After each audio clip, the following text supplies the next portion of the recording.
na simbang gabi na ng taon, silipin natin ang pagdaraos ng pinakamatagal na katolikong tradisyon sa bansa, sa Cebu, kung saan matatagpuan ang pinakamatandang simbahan sa Pilipinas. Matakam din tayo sa kakaibang Cebuano combo na putot, chikwate. Ang sarap. Tara, magbalik-bayan tayo sa pagtutok ni Cecil Kibod Castro ng GMA Regional TV.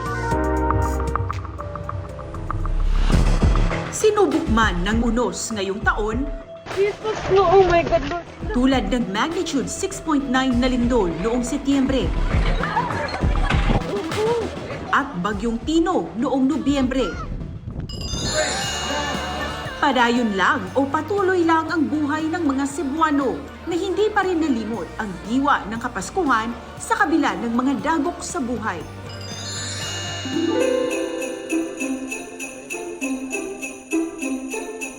Hudyat dyan ang Misa de Gallo na isa sa mga pinakamatagal na katolikong tradisyon sa bansa. Si Cebu Archbishop Alberto Uy, iisa ang mensahe para sa mga kapwa niyang Cebuano. The best things in life are not things. Gugma, kaluoy, pasaylo. These are beautiful things, priceless, but they are not things. So bisan og wa tay butang nga ikahatag, still we can give love.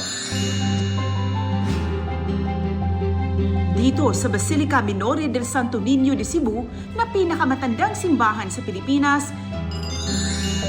idinaraos ang pinakamalaking selebrasyon ng Misa de Gallo. Si Lorna, para sa pamilya ang hiling kung makakumpleto ng 9 mornings. Para sa akong sa pamilya, nga tagami may glawas, ilayo mis mga katalagman ba. Nagagrasya.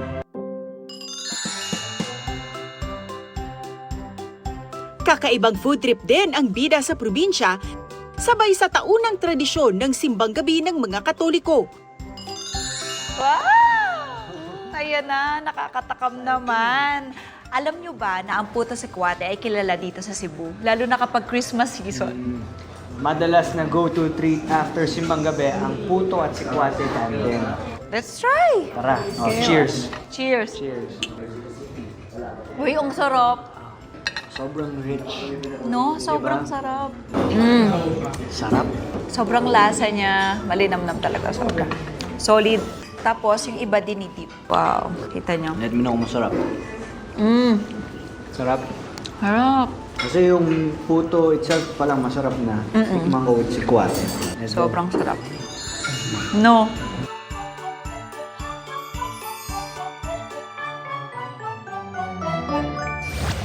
Sa kabila ng mga pagsubok, nais ng mga lokal na pamahalaan dito sa Cebu Province na madama pa rin ng mga Cebuano ang diwa ng Pasko at isabuhay ang kahulugan ng pagpapatuloy. Ika nga'y padayon. Yan ang makikita rito sa coastal city ng Naga sa Southern Cebu na nasa mahigit 30 minuto ang layo sa sentro ng probinsya. Kilala itong industrial hub na may pamoso ring boardwalk. Malipayong Pasko sa inyong tanan. Pasko na, Pasko na, Pasko na.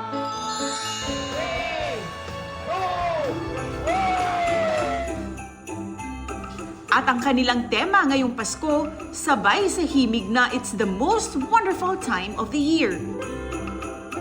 Ang Naga City Hall at ilang istruktura sa lungsod, kaliwat kanan din, pinalamutian. Tampok ang makulay na giant Christmas tree, pinailawang mga walkway, tunnel of lights, at may Christmas tram pa. Kinulayan din ang kalangitan ng bonggang pailaw bilang pasinaya sa pamaskong handog ng lungsod.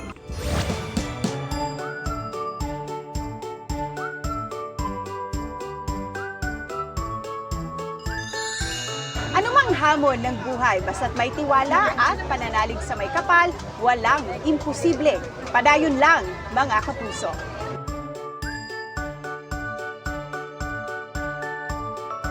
Maligayang Pasko po at maligong bagong taon.